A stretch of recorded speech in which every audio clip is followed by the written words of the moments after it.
I don't mind if you talk, just know that it could get picked up. So Alpha, this is us in A period. We're doing today's notes. Welcome to class. Jack's already being a weirdo.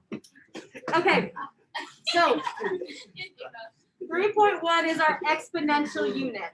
So we're doing all exponential stuff. So let's start by identifying whether things are power functions, exponential functions, or neither. So a power function is when you have x being raised to something. And an exponential power or function is when you have something being raised to x. A power function was x is being raised to some kind of exponent, and an exponential is when x is the exponent. So based on that, is A power, exponential, or neither? Power, good. What about B? Good, exponential. What about C? Neither. There's no x involved in C at all. It's two numbers. There's no way that it's a function. And then what about letter D? Both.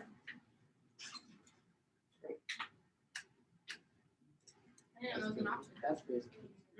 That's crazy. Mind blowing. All right, find the value of the function for the given x value. This one is no calculator, so we're going to do this by hand. This is a function that we're going to use. Each one has a different function, and we're going to plug this value in for my x. So I'm going to do 3 times, this is not 3.5, it's 3 times 5 to the 0. So 3 times 5 raised to the 0. Do you multiply or do your exponents first? Exponents. Good. What's anything to the 0 power? 1. So that's like 3 times 1, and 3 times 1 is just 3. Awesome. Pretty cool. Ready for the next one?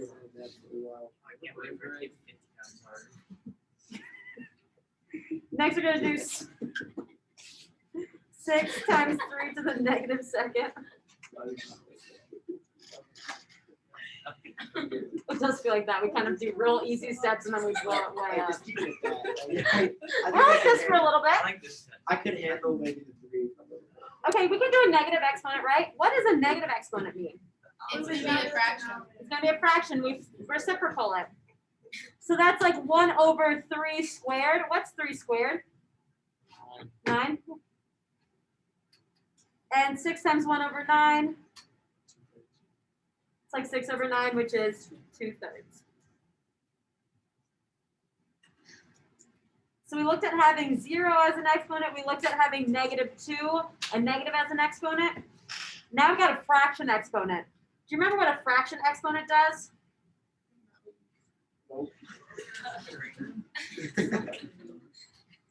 A fraction exponent, let's think of it like x to the a over b. It becomes a radical. It becomes a square root. Whatever is on the bottom goes in the front of the square root. So I would do like, if it's 1/2, that's just a normal square root. If it's a 3 on the bottom, it's a cube root. If it's a 4 on the bottom, it's a 4th root. And then x goes inside the radical with a, the top number, is what exponent we're raising it to. It's a nice little key over there because the next two we're doing our fractions. Did we learn that in PreCalc or in algebra? I thought you did. Okay. You definitely did. Okay. Yeah, probably. But again, I like to kind of take things slowly in case you forgot. I know you probably weren't dealing or thinking about negative and fraction exponents all since then, but let's plug it in now. So I've got -2 times 3 to the 1/3. So how am I going to make 1/3 be a radical with 3? Good on the outside, and then 3 stays on the inside. You can write to the first on the inside, or you can just know that 3 to the first is just 3. I cannot simplify this anymore. -2 times √3 is going to be your best answer.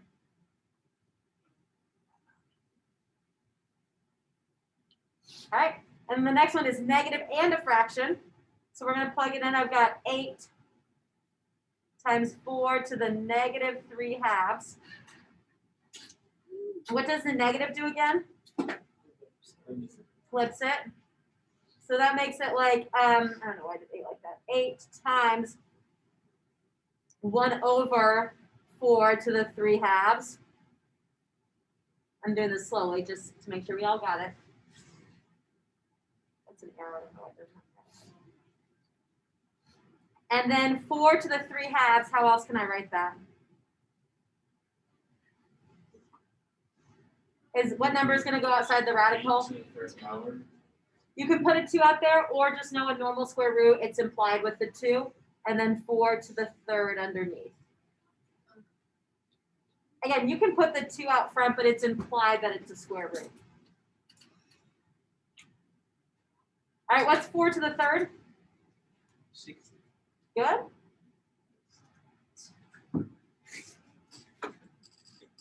And square root of 64? 8. So it's 8 times 1. Yep, and what's that? 1. So all that nonsense got us all the way down to 1. I'll zoom out because I know I kind of went through that pretty quickly. We did the negative, so we put on the bottom first. Then we did our fraction exponent, made it into a radical. And then we did square root, and we simplified. Cool. All right, next one. You guys ready? Tommy, doing good? All right, let's make that x. Let's make that y. Let's make that x. Let's make that y. That's a big It says write the equation of the exponential function where f of 0 equals this and where f of negative 2 equals that. Those are just 2 ordered pairs. Now we could do this if this was a line. We could do it if it was a quadratic. What I want you to remember is an exponential has a basic form of y equals a times b to the x. So just like in Algebra 1 and Sensen, we've talked about like y equals mx plus b. That's like our basic line equation. This is our basic exponential equation. I'm going to first plug in the 0 point in for my x. So I've got 3 over 2 is my y equals a times b raised to the 0. I have to plug the 0, 1 in first because anything raised to the 0 power is 1. So that cancels out. So 3 over 2 is equal to a.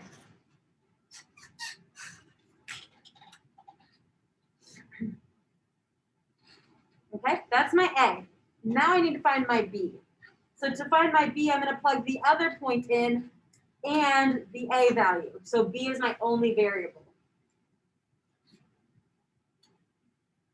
So now I'm going to say 108 equals 3 over 2 times b to the negative 2nd.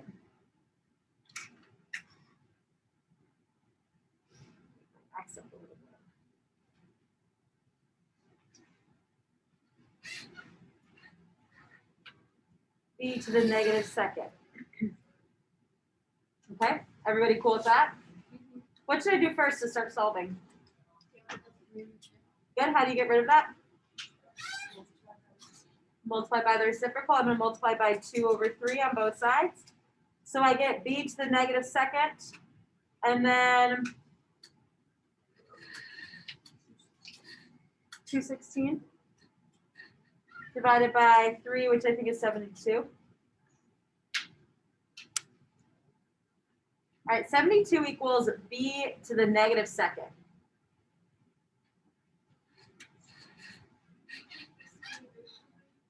We can't do the square root yet because it's to the negative power. Can we deal with that negative power? Let's put it on the bottom. So let's flip my fraction to make that 1 over b squared. Multiply by b squared and put the same thing on the side. If I multiply by b squared, it's like 72b squared equals 1, and then I can divide by 72 to get that by itself.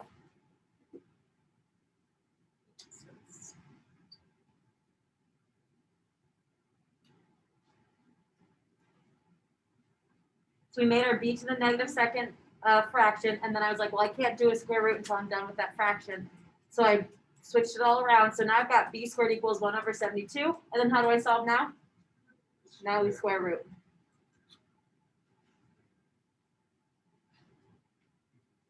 All right, so b equals radical 1 over 72. Well, let's practice a little radical stuff. Can we simplify this? That's a lot of time. We can do it. 72. Let's make a factor tree. Let's simplify that. 2 and 36. Oh, that's just 6 and 6. Oh, that was not hard. Why did I get rid of the radical on the numerator? Good. Square root of 1 is just 1. Now, can I have radicals in the denominator? How do I get rid of that? How do I rationalize the denominator? Good. On both top and bottom. Multiply root 2 on top and bottom. So b equals root 2 over 6 times 2, which is 12. Wait, so the 1 is out of the radical? The 1 is outside the radical. We're not even done. We got to put it all in one equation together. Oh. Wait, hold on, wait. You guys all grown. I thought you were ready to move on. 2 over, The last thing I want to do is just plug it back into that general equation for what I know A is and what I know B is. So I'm going to say y equals what? B over 2 times To the, what's your, bless you, to the x.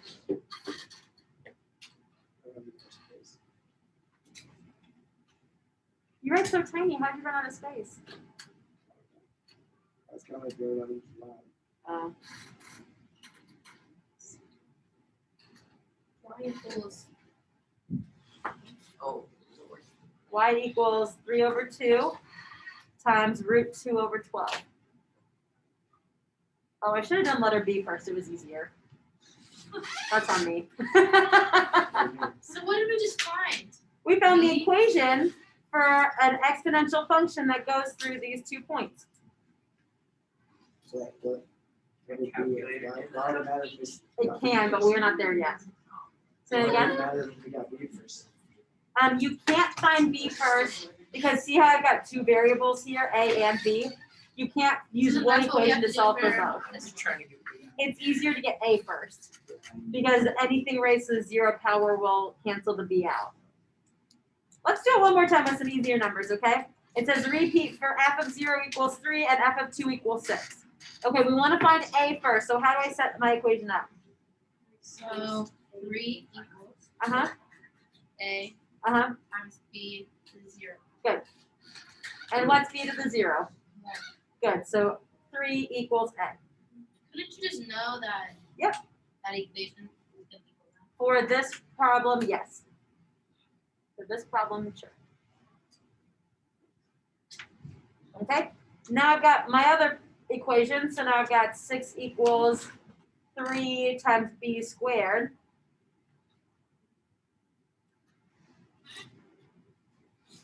Everybody good with what I've done so far? All right, what do I do first? I think I heard divide.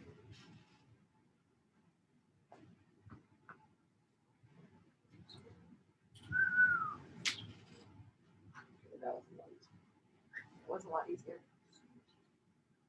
I'm so sorry. I should have started with an easier one. You can only divide by that step because there's no negative.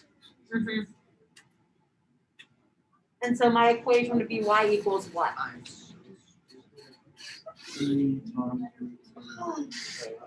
Perfect. Yeah, that's what I like to do. Y equals 3 Times radical 2 raised to the x. was B. Ready for some graphs? How's it? That was the end. No, not yet. Well, you're gonna have to end the video earlier because people tomorrow aren't gonna get on it right away, so then. We started class a little late. They'll be okay. All right, transformations. We're talking about our basic graph, our basic exponential graph. you remember from our BFFs what that graph looked like? Oh, that looked like that. It started low and it went up. It went through this specific point though. That point is 0, 1, and then it had an asymptote at 0. Now I know that I wrote e to the x and all of these problems are like 2 to the x. It doesn't really matter. They're both just bases.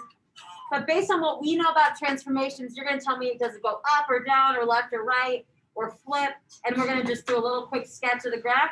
The only point I care about is that 0, 1 point. Where does that go? So this first one, I've got 2 raised to the x minus 3. What does that minus 3 do to my graph? I heard it. Right 3. Why is it right 3, Lucy? Why is this like considered in the parentheses and not like down 3, like it's outside the parentheses? Yes, it's all in the exponent. So think about like x is in the exponent. So anything that's up there is like inside the parentheses. So this is going to go to the right 3. So instead of being at 0, 1, it's going to be at the point 3, 1. Everything else looks the same. It's just kind of this little curve up. Hi, sir.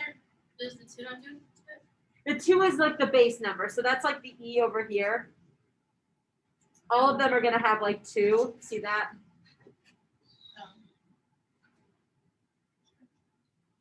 Does that number ever do anything? It could make it like skinny or fatter, but since we're just sketching, it's not going to affect the points that we care about. Good question. It could be like 20. It could be, and then do like super skinny. It'd like go like so high. All right, what does this negative in front of the x do? Flip. Do you know which axis it flips over? The y. It flips over the y because it's next to the x. It's opposite of what it is. So flip over the y axis. It still goes through that point 0, 1, but instead of coming from the left and then going high to the right, it's going to have come from the right and then it goes like high to the left. So what is the 2? The 2 is like the base number.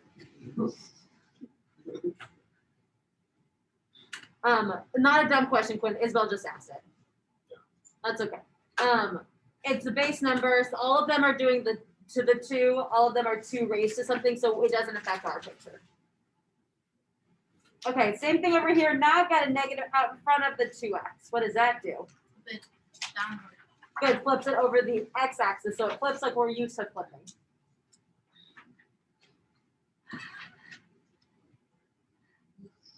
Instead of going through the point 0, 1, what point is it going to go through? Negative. Or 0, negative. 0, negative 1.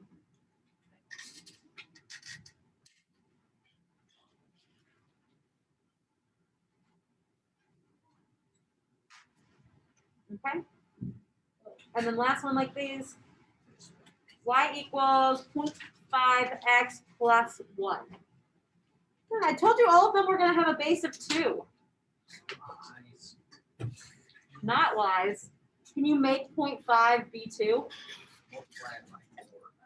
Not that way. What's 0.5 as a fraction? 1/2. And then how can I make that not be in the denominator? Reciprocal. Reciprocal? Lauren, is that what you said? Yeah. I didn't hear you. Sorry, Lauren. So I can do the reciprocal, which means it's like 2 to the negative x plus 1. Well, we just did negative x a second ago. What did that do to my graph? Where? Over the y. And then what does a plus 1 out back do? Up 1. So we're gonna. So it could be any number. This? Yeah. I know, but I said all of these are based around 2. Oh, so you have to, yeah, it's like whatever it's. It could be any number that we're like already talking about. Mm-hmm. Yes. Is it like ones like this will be just around 2 or just the ones in this? Just the ones right here. It could be around 3, it could be around 1/2. Three. Would you like to see? On the test, will you tell us the number it's based around? On the test, I probably won't graph these. There's so many other skills that I probably won't have you graph these. Awesome. We don't even have to do It's this. just like hard, like We do like Wow. transformations with like all of our functions. So like I need to, every time we do a new function, I want to show you like the transformations of it. But like I have thoughts on like what I think is more important, and like I think that like some of the mathy things that we do is more important than the graph stuff. So now instead of being at 0, 1, it's going to be at 0, 2. And instead of starting from the left and going to the right, it's going to start from the right and it's going to go to the left. Like that.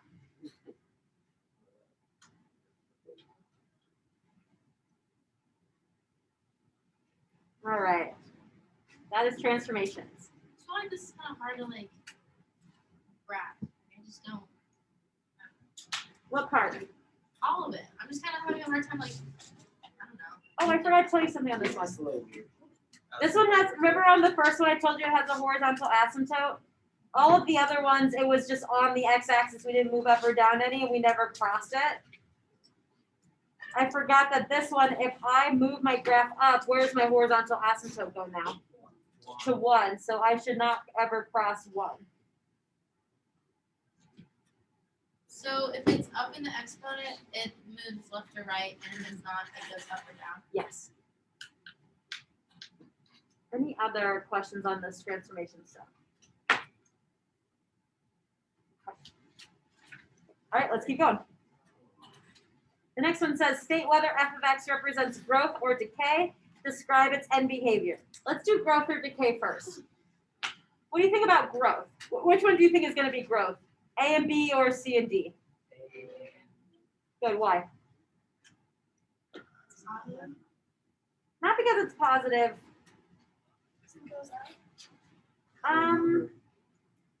Not because it goes up.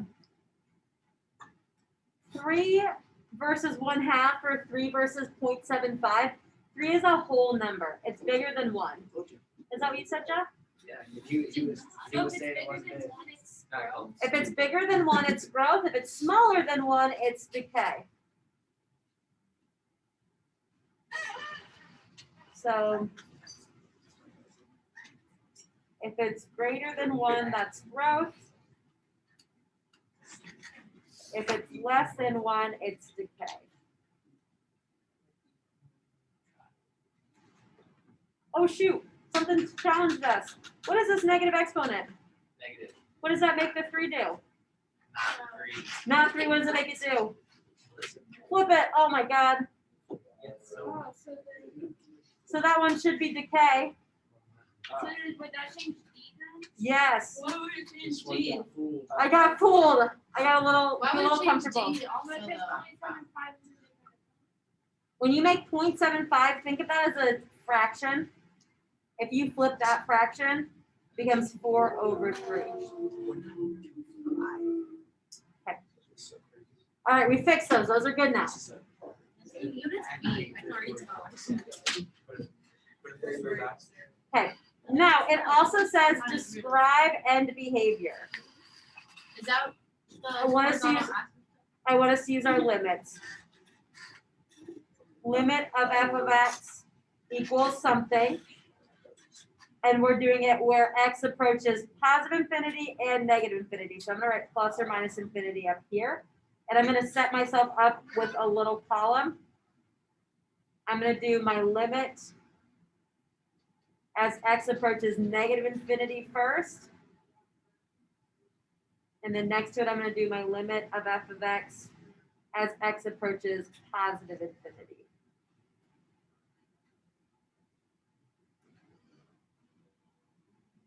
We're going to do that for all of these Why do you write a box? because then we're going to put our answer in that box. Oh. There's going to be one number in that box, and it's going to be one of 2 things. It's like, wait, what is that? So it calculates. I'm going to go back and look at the basic equation we had. In this first one, this is what a growth graph looks like because it's growing as I go across the page. What is my y doing as x goes to negative infinity? What's your y getting closer and closer and closer to? 0. 0. What about as x approaches positive infinity? What's my graph doing? Positive infinity. Your two answers here are either the horizontal asymptote or positive or negative infinity. Those are your only answers at this point in our math career. Growth, when you go to negative infinity, is always 0. And then as x gets bigger and bigger and bigger, y is going to go towards positive infinity. It doesn't matter what any of these numbers are. That's why I wanted to do growth and decay first, because that's how it's always going to be. So same thing for D. For D, I'm going to write my limit as f of x as x approaches negative infinity. And since it's growth, it will also equal 0.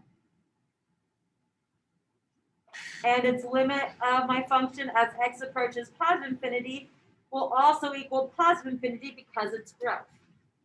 So I skipped D and C, or B and C, excuse me. I did A and D, because those are both growth. The other two are both decay.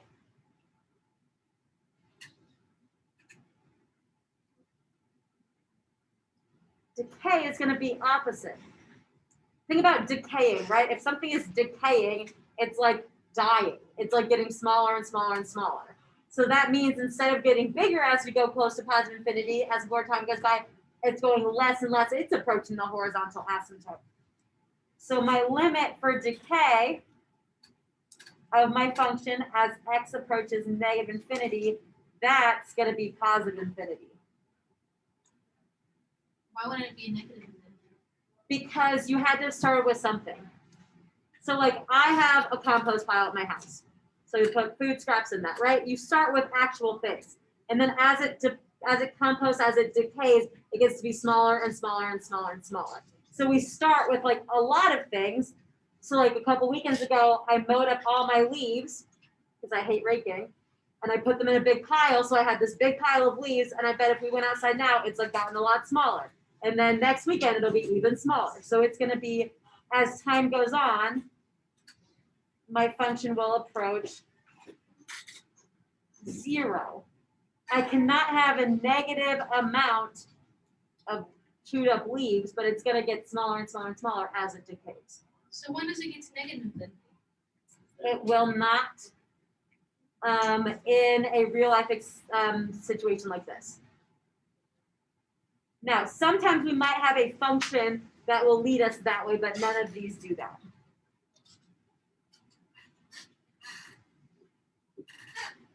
Decay for the second one is the exact same thing. It's positive infinity when x approaches negative infinity, and it's 0 when x approaches positive infinity. So I'll zoom out in a second for you to check those out. Same for all. The growth and decays are the same because it's end behavior. There's funny stuff that happens in the middle that's specific to each graph, but this is end behavior. I would not. I said, if you ever had to watch this video, I would not do that. So it would never be negative infinity. So at least from where we are right now. Where we are right now, no. So if you're in a situation, this guy's Will the first one always be negative infinity? Yes, because I like to do like going from from left to right across the graph. So we always start like on the left side and then move to the right. It'll be better. It'll be worse. It should be better. All right, let's do this one now. I'll give you a brain break. All right, y-intercept and horizontal asymptote. Do you remember how we found y-intercept in the last unit? Plug in zeros. Plug 0 in for x. Now, your horizontal asymptote, all you have to do is I want the number on top. Your horizontal asymptote is your C value. If you notice, we're in a different kind of function right now. We moved into the logistic functions. And C is the number that's on top. Do you remember logistic in our BFF graphs?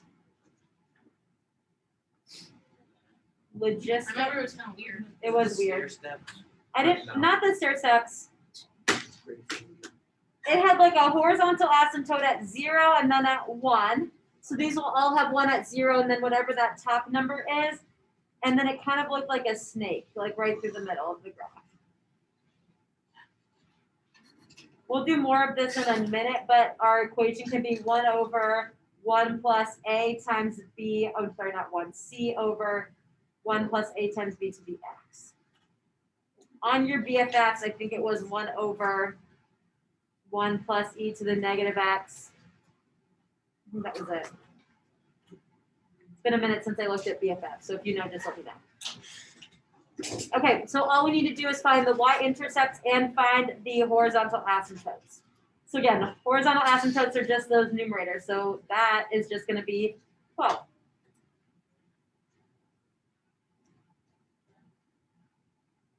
What's the horizontal asymptote for letter B? 18. And what about C? 9.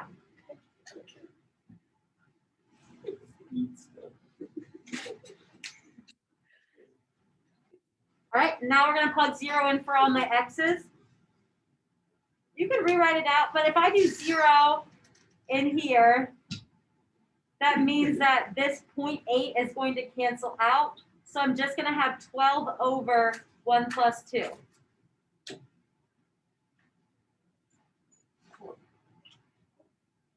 It doesn't matter what this number is over here. Being raised to the 0 cancels it out.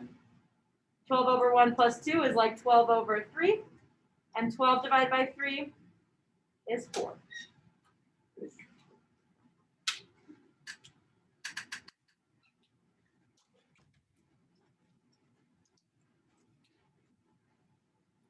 Over 3 is 4. What equals 4 though? Sorry, say that again. What equals 4?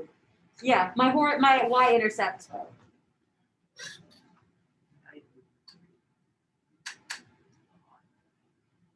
Similarly for the next one, I'm not even going to rewrite this first part. I'm just going to think of it as 18 over 1 plus 5. 18 over 6 is 3. I like math like this. We've gone on a bit of a roller coaster, haven't we? Math today's been This last one better not be hard. This last one's hard. It looks like it's hard, right? Gotta be. Is there such thing as negative 0? It's just 0. Anything to the 0 is 1. Great.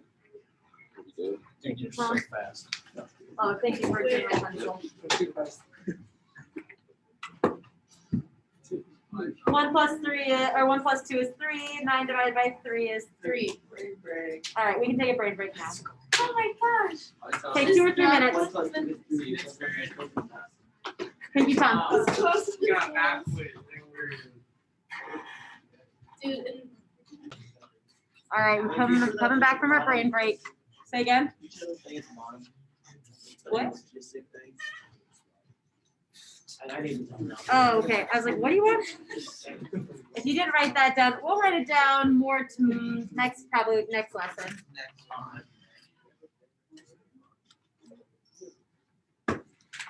one. The next couple problems are word problems based on exponential equations. So the first, oh, they all give us equations. That's even easier. We can do this. Yeah, let's do it. All right, I'm moving on. So number 7A says the number B of bacteria in a petri dish culture after T hours is given by this equation. Again, how generous of them to give us the equation. We don't have to write it. What was the initial number of bacteria present? What's the initial number of bacteria present? Why do you know that, Quinn? I think you're right. I mean, it was just a guess. Yeah, because why? It's the base This is the biggest one. It's the base number. I'm going to tell you why that's an okay guess. The initial amount is when t equals 0. So if I want to think about plugging t or 0 in for t, I have 100 times e to whatever this decimal is, 0.693 times 0. Oh, geez, let me try and write a little bit better. All of that together multiplies to be 0, so I've got 100 times e to the 0. And what's anything to the 0 power? 1. Is that 0 times the 6? Yeah, 0 times here. I started writing all crazy. 0.693 times 0. And then, so that means 100 times 1 is just 100. So Quinn, you were right. 100 bacteria was how much we started with. Now it says how many bacteria are present after 6 hours. How do we find that out? You just put it in. Put it in for what? T. T equals 6. My time is 6 hours. So I'm going to go do this exact same formula. I probably need a calculator. E raised to the 0.0693 times 6 to the E. Let me get my calculator out.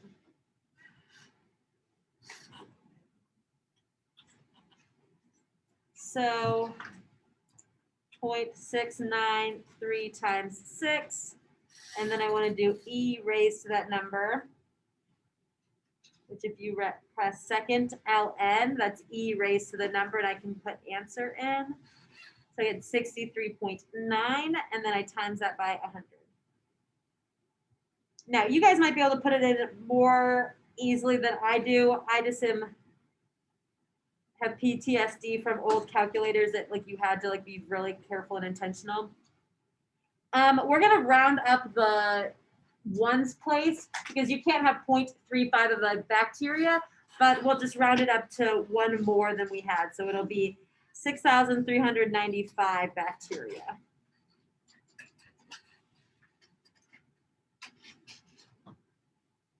Okay. Not bad yet, right? That was okay. Next one is similar. You guys ready to move on? Get my calculator up. Make it a little smaller though. Okay, it says the amount C in grams of carbon-14 present in a certain substance after T years is given by this formula. Again, how kind of them. What's the initial amount present? You can plug 0 in for T again, or we can use Quinn's deductive reasoning. What should we call it? 20 grams.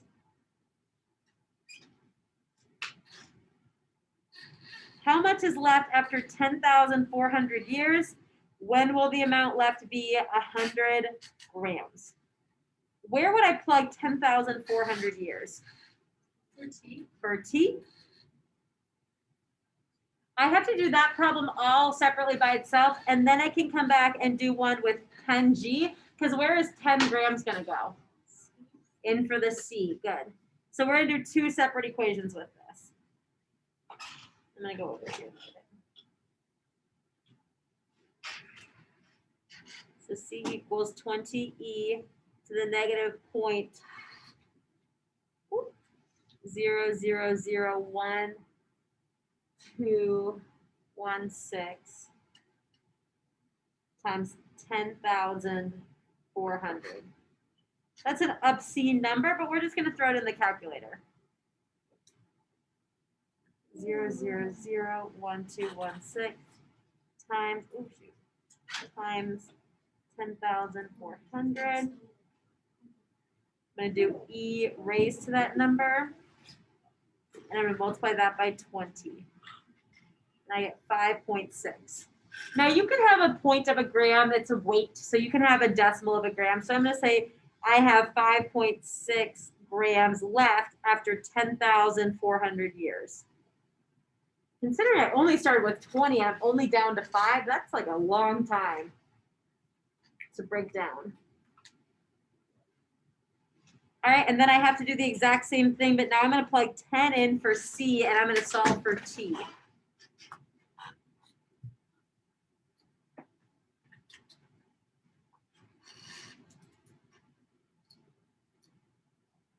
Okay. We can do one of two things. We can stop here and put it in the calculator, or we can divide off 20 and then put it in the calculator. You maybe from Algebra 2 know what to do, but I haven't physically taught you how to do a log roll and get t by itself by hand yet. So we're gonna go straight to the calculator. I'm gonna go put 10 into one of my y's, and I'm gonna put this big equation into the other one. So I'm gonna do 20e to the negative 0.000121 x, and then the other one is going to be 10. So that's my y1, this is my y2. I'm going to graph, and I'm going to find the intersection.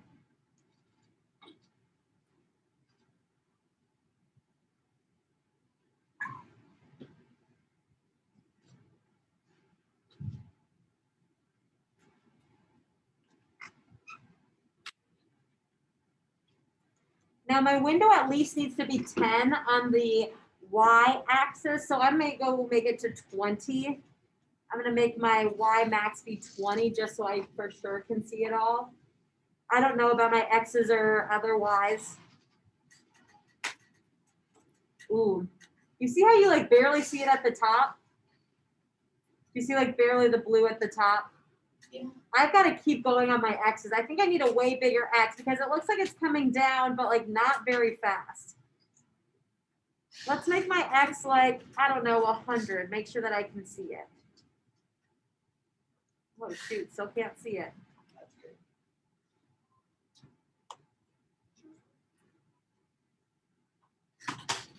Is that 5,000 or 500? I think it's maybe 5,000. Okay, the answer I have from last year is bigger than 5,000, so let's put 6,000 in for our y max, or our x max, excuse me. What'd you say? That is like 10 markers. 5,000. Yeah, it was a ton more. There, we barely, see how it barely Some touched. crazy numbers that they're giving us. Like why? I can't I even know. set it. Let's find the intersection. Second trace intersect. Left bound, right bound.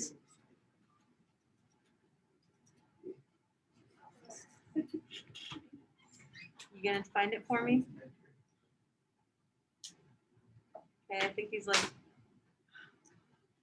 okay, he doesn't want to work. Classic. Are you guys finding the intersection on your calculator? I'm trying. Did you find the picture on it, Lauren, with everything there? When I click graph, it just says city tax. Okay, do you have a negative or a minus sign up here? Go make sure he's a negative.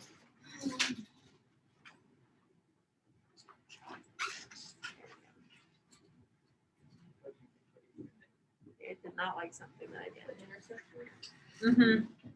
5,700. Yep. That's what I had.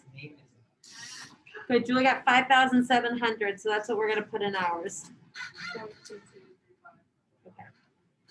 That's what I gotta do. I have to take this picture. This is 5%. Oh, you didn't tell me that. Yeah, sorry. I just realized his Jake was out there. Okay. Hi, Jake.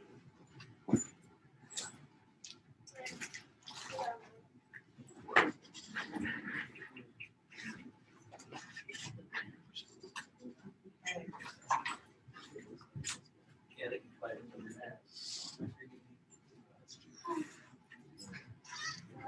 Okay, it's mad at me, but Julia gave us the answer, so we're gonna use Julia's answer.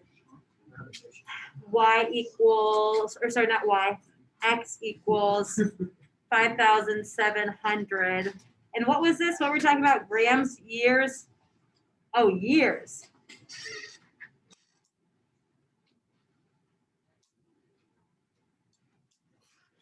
got like really cool. Well, the window's been open all day. Are you cold over there, Gael? It is? Okay, you're welcome to close that. Oh, it's, You guys want me to close it? I was just, It was hot outside yesterday and it was like really hot in here, so we opened the window and I walked in this morning and I realized that we forgot to close it. So I don't really feel it, but if you guys in the back are cold, feel free to close it. that's fine. All right, last problem is one logistic function. I want to just solve for that. So it just gives us a couple parts, and again, it gave us the equation, so we're going to use that. This says using 20th century US Census data, the population of New York State can be modeled by this, where P is the population in millions and T is the number in years since 1800. Okay, T is the number of years since 1800. Letter A says, what was the population in 1850? What would I plug in for T? 50, very good. Not 850, just 50. Okay, so we're gonna practice that. We're gonna go plug 50 in for T. We're gonna have to use some serious calculator stuff. I can think of this as P of 50 equals this 19.875 divided by 1 plus 57.993 e to the negative 0.035005 times 50. Why? Like, why is this in the equation? You just don't like the numbers. I guess. I think it's working. They're just trying to be super exact, but we're gonna just plug in the calculator. It's gonna be great. And it's times 50. So I'm gonna do 50 times negative 0.035005, and I'm gonna do e raised to that, and then that's times 57.993 plus 1, and then all of that's being divided from 19.875. And I got 1.79. Is that what you guys got? Good. Even if you're not feeling it today, make sure that you know how to plug these in, because it would feel so silly if you missed something because you just like didn't practice plugging things in. So you do the e part first, and then you multiply it, and then you multiply it by the, and then you multiply it by the bigger numbers. So. All right. The next one says, what will its population be in 2010? What number am I going to plug in for that?